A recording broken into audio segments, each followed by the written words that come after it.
खिप्रो मां अव्हांखे ख़बर ॾींदा हलूं त खिप्रो वेझो राड़ में सूफ़ी ॿेर तैयार थी विया आहिनि।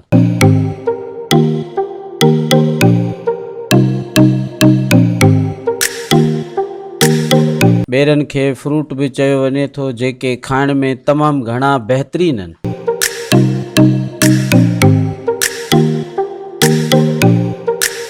सॼे साल में हिकु भेरो ॿेर मार्केट में ईंदा आहिनि, जंहिंखे शहरी वॾे शौक़ सां खाईंदा आहिनि।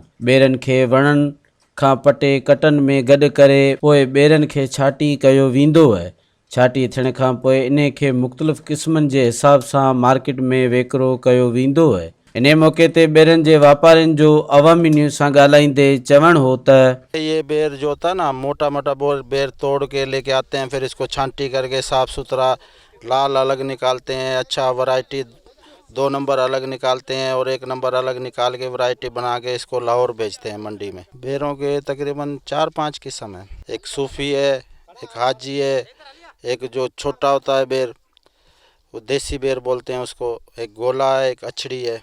बेर हाजमे के लिए अच्छे हैं, मैदे के लिए ना बेर अच्छे हैं, मैदे के लिए अरू बेर नुकसानदार नहीं है। यहाँ गोला है, सूफ़ी है, जैसे हो सकता है अछड़ी भी बेर है, ये हाजी बेर होता है जो एक, ये भी वैरायटी है। जैसे कि हम सुबह लगे थे चाय पी कर लगे थे, बेर तोड़ने लगे थे। हमारे मज़दूर है, ये कट्टे वट्टा उठाते हैं।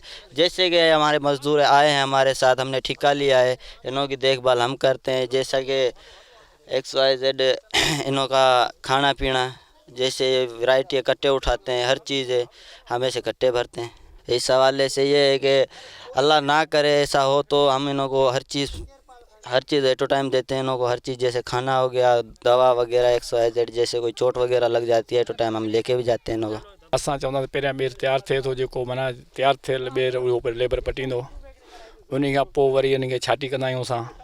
माना छाटी 2-3 क़िस्म जी आहे, हिकिड़ो सुपर आहे, हिकिड़ो 2 नंबर आहे, हिकिड़ो 1 नंबर आहे। अहिड़े हिसाब सां पोइ माना छाटी करे पोइ भर्ती करे माल माना असां पंहिंजो सप्लाई कंदा आहियूं। असांजो माना घर वांगुरु तालुको आहे, जीअं घर जो माना फैमिली जो हूंदो आहे, अहिड़े हिसाब सां माना असां तालुको हूंदो आहे। माना ईअं सम्झो पंहिंजा बच्चा आहिनि, माना अहिड़े हिसाब सां नौकर असां कोन था सम्झूं।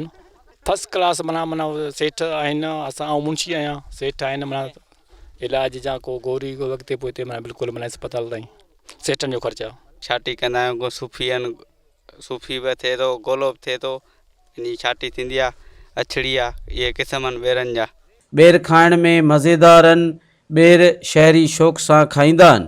कैमरामैन फजल उमरानी सां गॾु हरेश KBC अवामी news Khipro. Soomro 3D wallpaper and PVC panel shop दे रहा है सबसे अच्छी सर्विस, बेहतरीन क्वालिटी के आला मयार वॉलपेपर और सीलिंग खूबसूरत डिजाइन और कलर्स में दस्तयाब है। हर किस्म के PVC वॉलपेपर्स और सीलिंग लगवाने के लिए हमसे राब्ता करें।